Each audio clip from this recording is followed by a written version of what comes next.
Hey, what's happening? Welcome to the Pleasure Points podcast. I'm your host, James Rohr. Thanks so much for being here.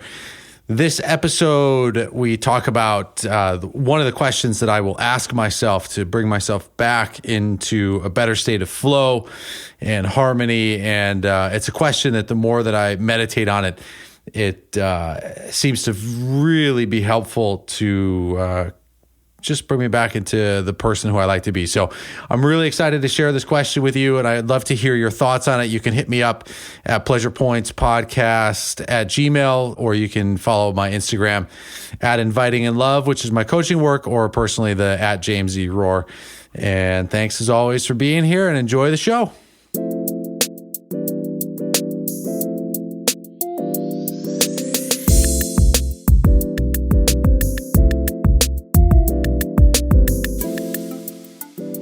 So there's one thing that really strikes me, like this thing that I've been thinking about and a concept that I've been working with a lot lately, the thing that I come back to over and over and over again, especially in the last like maybe year or so. But, I've heard about it and there's been shades of it in all of the kind of training that I've done, but I've really started to make it a priority in my thoughts. And anytime I feel anything less than good, anytime that I feel less than, happy and at ease, this is the place where I look to first. And so I ask myself this one question that has been immensely humbling to answer and is also just incredibly helpful to shift my energy back from a place of discomfort or like a place of like weakness or energy drain into a much more empowered place. And the question is this, I'll take a look around and I'll ask myself, what am I attached to? And I'm thinking about this because I had a great phone call the other day with someone I know who's had an on-again, off-again relationship with anxiety for pretty much their entire life. And they reached out because they'd had an especially hard time recently. And, they were detailing the kind of the challenges of this one particular day, especially that was especially challenging. And then they talked about how the next day they woke up and they felt much better. And then they had the thought, which is like the kiss of death, which was, oh, thank God, that's finally over. Right? I'm finally back to myself again. I'm in this state of Zen and of health and balance and thank God that other thing was over. And I say that's the kiss of death because it's, it just shows kind of the attachment that we have to feeling good and to compare with the past. And what's so striking about that is that, the next day, this person woke up and they felt really terrible and it was worse than ever before. And part of why it's worse is because it's one thing to wake up and you feel shitty, right? That just sucks. You wake up and you just don't feel good. Or your mind is already racing, or you're already dreading it, or you're waking up already exhausted because like your mind has played out all the different scenarios of the day and, you haven't even gotten out of bed yet. All right, like that by itself sucks. But then when you compare that to the day before where you felt better, and then you're referencing that thought of like, oh my God, I'm out of the woods. I'm finally clear of that chaos and mayhem. And then it comes back, and now you've got to deal with like the double whammy of one, not feeling good, and of two, being totally let down, or the expectation that you were clear, not coming true. So you've got like that huge letdown because of that reference to the past. And as just because that instinct to do that and to compare and to think about the past and to keep referencing the past, just because that's maybe kind of quote unquote normal, doesn't mean that that's what's best for us in these modern times in order to feel good. And I think that, is it a Zen approach or a Buddhist approach or whatever? Clearly I'm not like a classicist here, but practicing that non-attachment seems to be, I've been running this experiment and it seems to yield the greatest results as far as feeling good, consistently coming back to a place of feeling good. And if you've been listening to the Win Go Speak episodes, a lot of what that comes back to is this idea of non-attachment. When I look at the lessons and stuff, it's that non-attachment to who you were before, both the hard stuff and the pain and the trauma and the good stuff, right? And non-attachment to, where things might be headed. Because if you've had visions of the future and they don't come true right away, or you've had visions of the future that don't look so good, and you just start getting worried about that, and you find yourself constantly looking for evidence that says that you're on that train towards destruction, right? That's a hard way to be. And so practicing this approach of non-attachment is liberating. And it's interesting to do it and to observe the thoughts that come up that tell me that I should be attached or that I should care. And I think that, and again, I'm no expert in this shit. I'm just trying to, figure it out as I go, or just experiment with these things. There seems to be a bit of a line between being non-attached, but also wanting a particular outcome. And, finding that balance is an interesting one.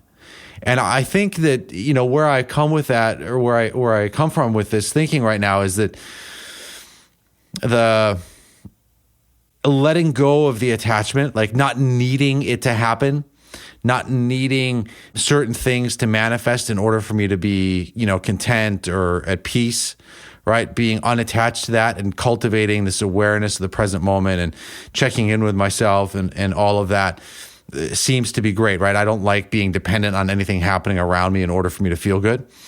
So not being attached to that outcome as like, this is what I absolutely have to have happen in order for me to feel good, whether it's, getting that van and traveling around, or, buying a round the world flight pass and just like taking off forever, or being in an office all day, like whatever your thing is, that we don't need a particular outcome in order for us to feel good. So it's letting go of the attachment to that outcome.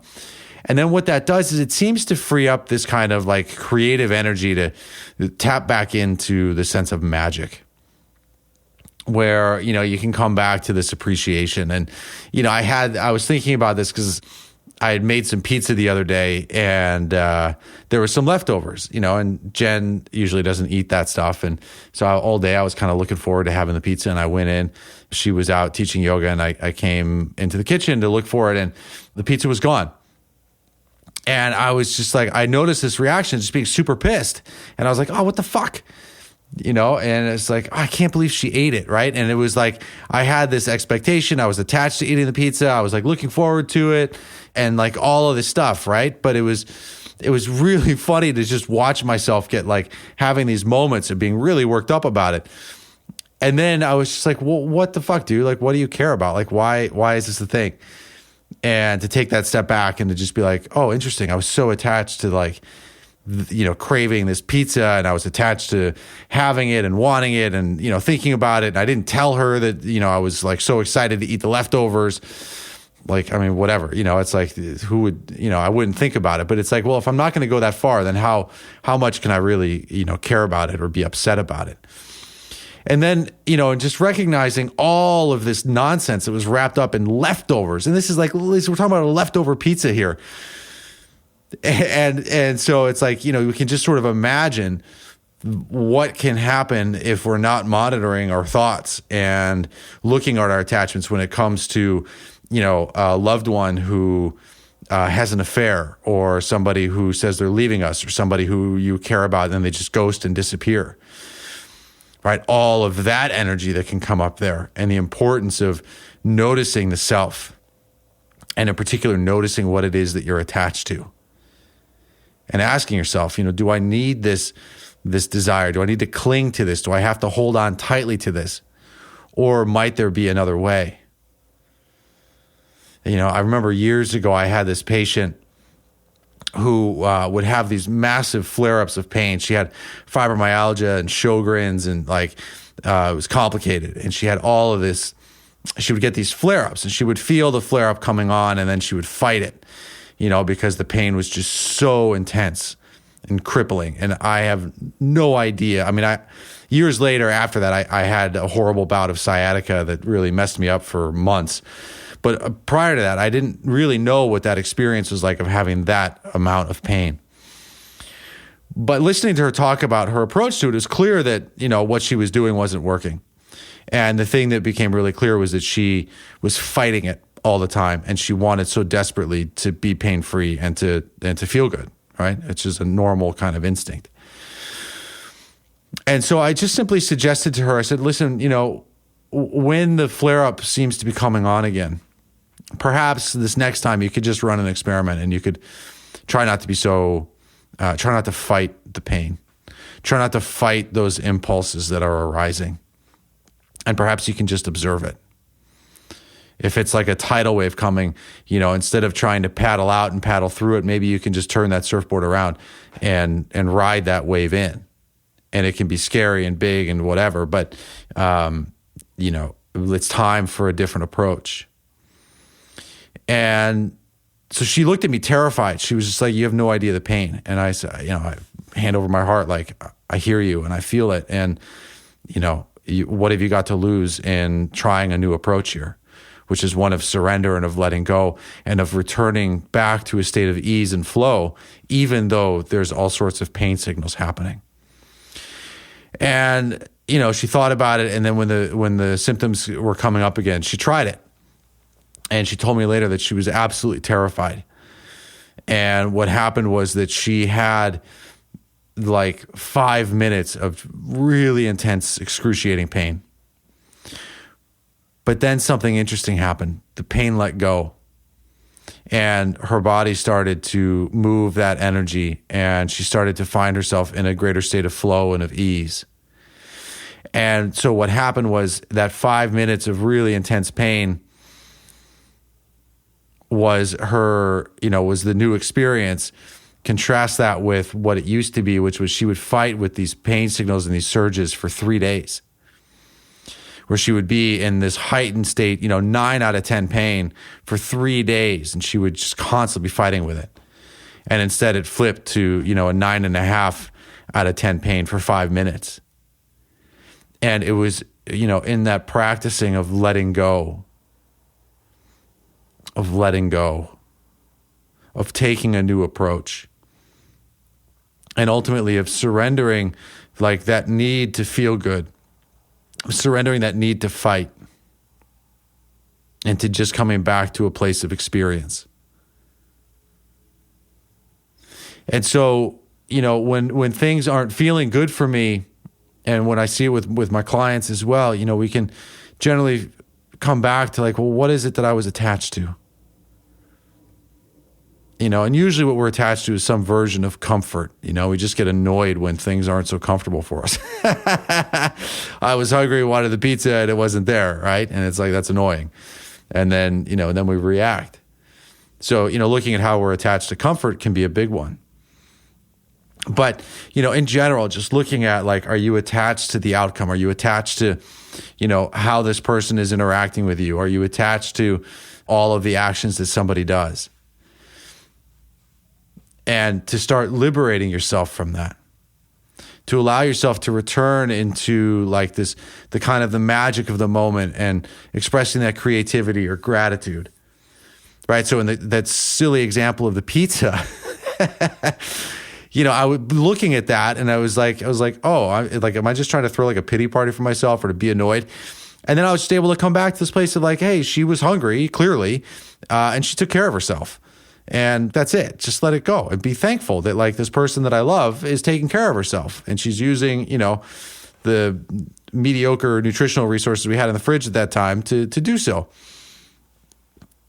And it just shifts it. And I know it's like a silly example, but it's in these little details. It seems to be in these little moments, that are where we can sort of learn the most about ourselves. And that's where it's, what the fuck do I know? But it's like in observing the pizza, or when someone doesn't put their laundry away, or when they, all these little things that can come up, especially when cohabitating. It coming back to this practice of non-attachment is a beautiful opportunity. And as an achiever, I think it's interesting because, there's certain things that I want to accomplish. And so there's a natural kind of drive there. But I think the distinction that's available here is, separating my sense of who I am and of self-worth and of just experiencing the divine in each moment, separating that out from accomplishments. Because that's a rabbit hole that I spent most of my life going down, thinking that if only I accomplished certain things, then I would be enough. And then I would have accomplished enough. And then I could celebrate myself. And then I could, be proud or whatever, and instead of that, I can still look to create certain things. I can still have benchmarks and goals and all that, but to recognize that those are just little signposts. Like if I were going to exercise, I want to get to that point and that get the point after that and hit that next point. But that my sense of who I am isn't dependent on that. And this is the work that I do with a lot of my clients is that, when we start to create these distinctions, now all of a sudden, when it comes to dating, right, dating is a lot easier because you are able to separate your sense of self-worth from whatever is happening outside of you. And so those things that might have been all-consuming, somebody ghosts, somebody's not responding, you match on Bumble and they don't respond or whatever, each one of those isn't like a giant gash anymore. Maybe it's a temporary sort of pinprick and you're like, oh, that sucks. But then you move on because you've separated your sense of self-worth. You're not attached anymore to a particular outcome. But you can use the magic and the mystery of your heart to exude and to put out clearly, what is that feeling that you want to have? What is that impact that you're looking to create in your community? What is that joyous life with a partner who's coming to you going to look like? What's that going to feel like? But separating out the expectation or the attachment of that happening. And there's this, I'm aware of a shift that it just allows things to soften a little bit. And then it comes back into into a much more creative, almost faith-based energy, which I don't like. But there's this feeling of being reconnected with source and getting away from all of the things that, I grew up thinking that I should be attached to, or all the things that culture tells me I should be attached to, or that your parents or teachers or mentors say you should be attached to. And it simplifies all of it. It just brings me back into the moment to just say, okay, I'm going to breathe. And what's so funny about attachment is that when we think about it on a physiological level, there's really nothing in the body, in the body processes that is stagnant. Everything is this constant exchange, whether it's the air we breathe, oxygen, carbon dioxide, the food that we eat. Some things are absorbed, some things are excreted, and so at the core of our experience here is growth, is change, is transformation. And yet, this part of us that is so attached to things. And I think some of this attachment, certainly in the attachment theory, in the psychological world, when it comes to how we relate to each other and, especially our earliest caregivers, and then that can carry over to how we attach and connect to, people that we love. This attachment, a lot of it comes down to safety and this idea of safety. And it's always interesting to me when I hear people talk about, what is it they want in a relationship is to feel safe. Because at its surface, it's one of those things that just sounds good. It's it makes sense. We all know what that's like to be safe. But what's interesting is that most of the time we're not talking about physical safety anymore. It's most people, when they say they want to feel safe, they're talking about emotional safety. Now, of course, paying attention to physical safety is critical, right? You don't want to be in a situation at all where there's a lot of, physical abuse, where you're being threatened and, where things are potentially really scary. But on an emotional level, an emotional safety, that has to come from within. That there's no other way around it, because all other safety, if you're not actually being physically threatened, right? All the other safety that we are yearning for is an illusion. And when someone's like, oh, I feel so safe with this person, or they make me feel so safe, again, it's on one level, you can just be like, okay, yeah, I get it. You feel comfortable and they're not horrible and mean and all that stuff. So we get it. On another level, it's just all an illusion, right? So this person is committed to you and they've said that they're going to be your one and only forever, but that can change. They have a bad day, they get drunk, something happens, they sleep with somebody else, and it's okay, so that happened. You find that out. And it's so what does that mean for your safety? This person has to behave in a very particular way. They have to like behave within a box in order for you to feel safe. And being so attached to needing actions from other people to be a certain thing in order for you to feel emotionally safe, consciously or unconsciously can create a situation where people are walking on eggshells. Because everything has to be just so in order for you to feel safe or comfortable, right? And that sort of, by its nature, kind of inhibits spontaneity. Now, it's interesting because like when there's an agreement, right? An agreement to be committed, when there's an agreement to, kind of this is what we're going to do together. We're not going to withdraw from our joint account, without telling the other person and like all that stuff, right? Those agreements are important.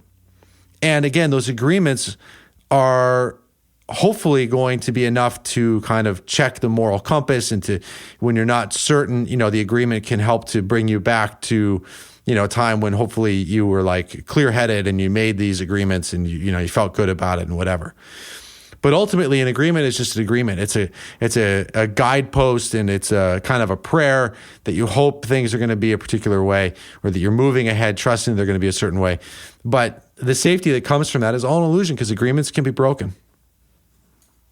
And I know this may not be what some people want to hear, but I would encourage you to think about it, and to think about the kind of the transient nature of things, and to ask yourself, what is it that you can do within yourself to create that feeling of safety? Because so much of our behavior is on the surface level about that. People that don't want to date because they say that their life is easier when they're not dating. Being single without a partner is just a lot easier, right? And so in order for them to feel safe, they just retreat, and they miss out on physical contact. They miss out on, good relationships, on, potentially like really nurturing environments and situations, and, having all of the rewards that can come from being in a happy, healthy relationship. Or other people are just so safe, being in toxic relationships, but it's familiar to them and they know how to handle it. And so, they stay in situations like that because that's what's, on the surface level safe for them. When really, like, it's just coming back to the self. And this is where, when I think about those feelings of divinity or of faith or of God or, the great mystery, there's like the safety that I look for me is, it's like within that. It's in that space of the heart and the dialogue that can happen from that place, where I can, at my best, I check in and I just say, okay, I'm feeling I'm feeling connected with the heart of the universe, and I'm in touch with my own divinity, which isn't mine, right? This body, these cells, everything that makes me up is just on loan for the time being. But in this construct that I recognize as me, or as a part of me, an experience of me, right, is this divinity. And then there's the divine in everybody else, in everything. And that from that, where matter can be neither created nor destroyed, right, that is the safety that's there. And so when we look at emotional and spiritual safety, it's coming back to that. And from that place, when I'm vibing at that place, I treat everyone around me better because I'm recognizing the divinity in all of us. And sometimes when I forget about that and I get attached to thinking that I know how things should be or what I think I need in order to feel safe or to feel good or to feel loved or in order to feel enough, then that's when things get weird. And so I come back and I'll ask myself, what is it that I'm attached to? And like exes are great examples of that, especially those of you with kids and you have to deal with exes, especially when they don't do everything that they said they were going to do or what they should do. It's easy to get worked up. It's easy to be in a bad mood. Why? Well, because you're attached to their actions. And then you can become attached to the fact how they're not obeying an agreement, right? Or the contract or whatever. Again, all of that stuff, it just gives the illusion of safety.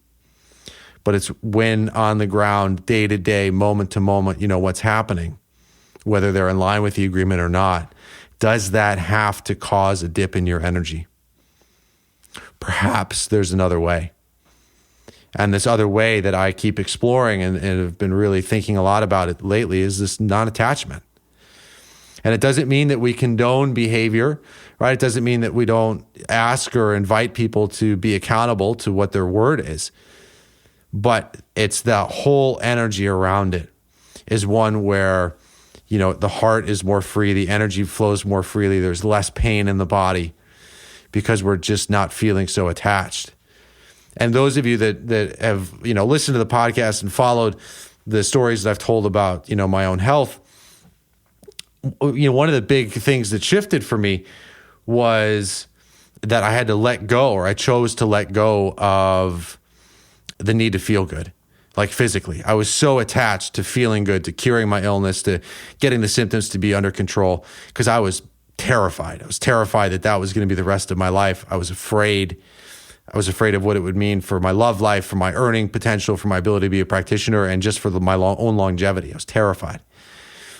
And it was when, on some level, I let go of needing that to happen, and I started to just treat each moment and approach it with kindness and compassion for myself, and not getting caught up in what happened or what didn't happen, that's when my body started to heal. That's when I started to find the inspiration or the courage or the energy or the thoughts to take different action. But it came from letting go of the attachment. And this is a big one, but I'd love to hear from you guys.